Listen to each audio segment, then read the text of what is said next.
বিসমিল্লাহির রহমানির রহিম। সকালটা যদি একটু সুন্দরভাবে শুরু করি তাহলে সারা দিনটাই হয়তো ভালো যাবে। গাছে বেশ আম ধরেছে, খুব ভালো লাগে দেখতে। বিভিন্ন এক একটা গাছের এক একটা ধরন এক এক রকম করে ধরেছে, খুবই ভালো লাগে। পাতাবাহারি গাছের ডাল থেকে যে গাছ হয় সেটা আমার জানা ছিল না, নতুন করে জেনে নিলাম। সকালে উঠে খুব সুন্দরভাবে বিছানাটা গুছিয়ে নিলাম, বেশ সাইডের টেবিলটাও সুন্দরভাবে ঝাড়ু দিয়ে নিলাম। আসলে তেমন বেশি ময়লা ছিল না তাই।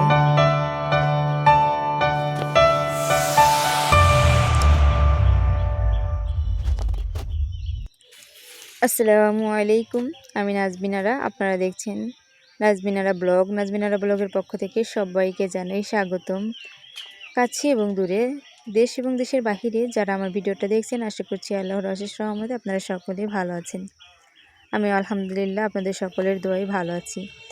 আলহামদুলিল্লাহ। গাছের আমগুলো না দেখতে এতটা ভালো লাগে, সেটা বলে বোঝানোর মতো না। এক সাইডে হয়ে গাছের পাতা থেকে একদম নিচের দিকে ঝুঁকে আছে, সেটা দেখতে না ভীষণ ভালো লাগে। আসলে আল্লাহ চাইলে সবই হয়, সবই সম্ভব। গাছের ডালের মধ্য থেকে কি সুন্দর আম বের হয়েছে। আর এই যে পুরো আমের সৌন্দর্যটা আমি আপনাদেরকে দেখিয়ে দিলাম। সবাই মাশাআল্লাহ বলবেন, আগামীতে জন্য আরও ভালোভাবে এমন করে ধরে।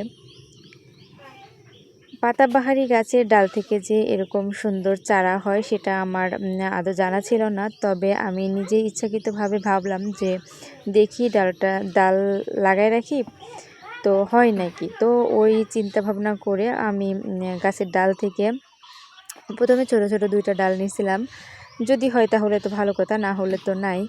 তো আল্লাহর অশেষ রহমতে আল্লাহ তাআলা যে এক একটা জিনিসের মধ্যে এত সুন্দর গুণ রেখেছে, আমি জানি না এই গাছের চারা হয় কি না। তবে আমি ডালটা বুদ্ধি করে একটু লাগিয়ে রাখছিলাম, আর প্রতিদিনই পানি দিতাম। তো দেখি খুব সুন্দরভাবে বেঁচে আছে, শিকড় ছাড়ছে।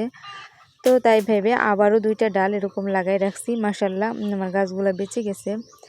প্রতিদিনের মতোই বিছানাটা গুছিয়ে নিয়ে সর্বপ্রথম কাজ, আসলে আপনাদের সঙ্গে দেখায় এই কাজ ওই কাজ, বিছানা গুছানো। আপনারা মনে হয় বোরিং ফিল করেন।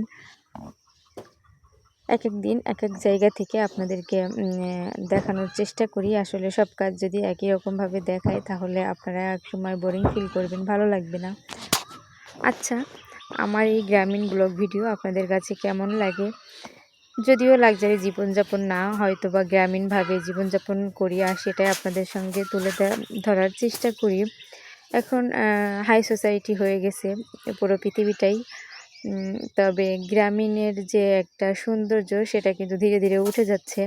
তবে আপনাদের সঙ্গে ওই গ্রামীণ পরিবেশটা ধরে রাখার চেষ্টা করব বা ধরে রাখবো। হ্যাঁ, আমাদেরও খুব সুন্দর ভালো জায়গা আছে, ভালো ঘর আছে, সবই আছে। তবে আমি কিন্তু সেগুলো আপনাদের সঙ্গে শেয়ার করি না। আমি শুধু কিন্তু আমার রুমটাই দেখাই বা এই ঘরটাই দেখাই। বিছানাটা সুন্দরভাবে গুছিয়ে নিয়ে এরপরে বিছানার সাইডে যে আমার ছোট্ট একটা টেবিল আছে, এখানে চার্জে দিই, ফোন চার্জে দিয়ে মাল্টিপ্লাগ রাখি।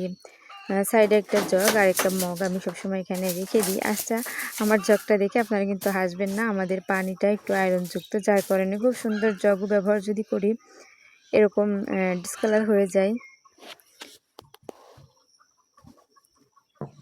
সকালটা যদি একটু ফ্রেশ খাবার দিয়ে শুরু করি তাহলে পুরো দিনটাই ভালো যাবে। আমার কাছে মনে হয় তেল ভাজা পোড়া অয়েলি খাবার ছাড়া যে খাবারগুলো আছে সেগুলা স্বাস্থ্যের জন্য খুবই উপকারী। তো একটু চিড়া ভিজিয়ে নিয়েছি, একটুখানি চিনি দিয়ে খেয়ে নিব। এতে করে দেখা যাচ্ছে যে একদম দুপুর পর্যন্ত থাকা যাবে। এর মাঝখানে আরও খাবারও খেয়ে নেব, শুধু এটাই যে খাবো তা না।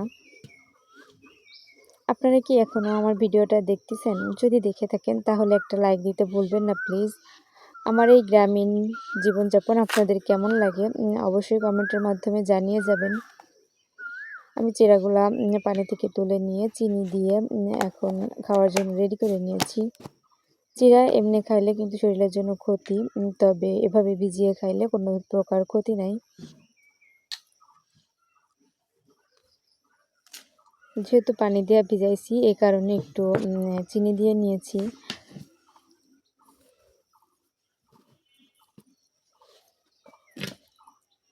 সবাই ভালো থাকবেন, সুস্থ থাকবেন। আল্লাহ হাফেজ।